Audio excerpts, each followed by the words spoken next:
I can't run. Hey, Little, yelled one of Eric's Olympic teammates. The schedule just arrived. The team representing Britain from Scotland, Ireland, England, and Wales have been eagerly waiting for the 1924 Olympic timetable to see what days and times their sporting events had been scheduled. July was just around the corner, and soon the teams would be heading for Paris. 2 seconds, your time's up, Eric joked, grabbing the timetable. He eagerly ran his finger down each day's event, looking for the 100-meter race, his best event. Suddenly, the color drained out of his face, and he looked up at his teammates. I can't run, he said quietly. What? Can't run? What are you talking about?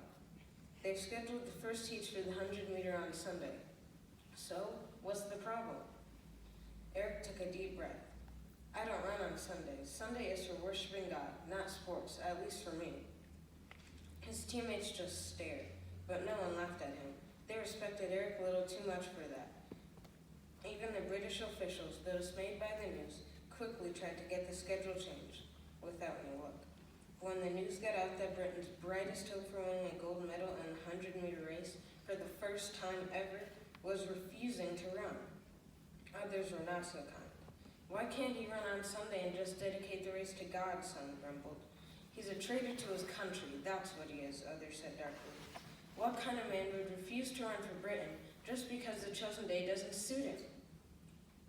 Newspapers scolded him, and people wondered why he was making such a fuss. But Eric Little wasn't making a fuss.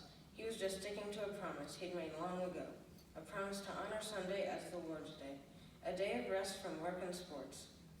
Still, Eric was part of Britain's Olympic team, so he began training for the 400-meter race, which was not scheduled for Sunday. Unfortunately, it was not his strongest event. When the team arrived in Paris, newspapers were still criticizing his decision to not run the 100.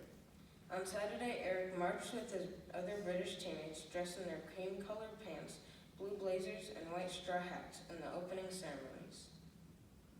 But on Sunday, when the qualifying heats were run, Eric was speaking at a Scottish church in Paris about his commitment to Christ. On Thursday and Friday, Eric qualified in the initial races and the semifinal for the 400-meter, though his times were nothing special. Just before the final race, a trainer who deeply respected Eric handed him a note that said, "In the Bible, it says, 'He that honors me, I will honor,' wishing you the best of success always." Eric shook hands with his rivals and lined up on the track for the final race.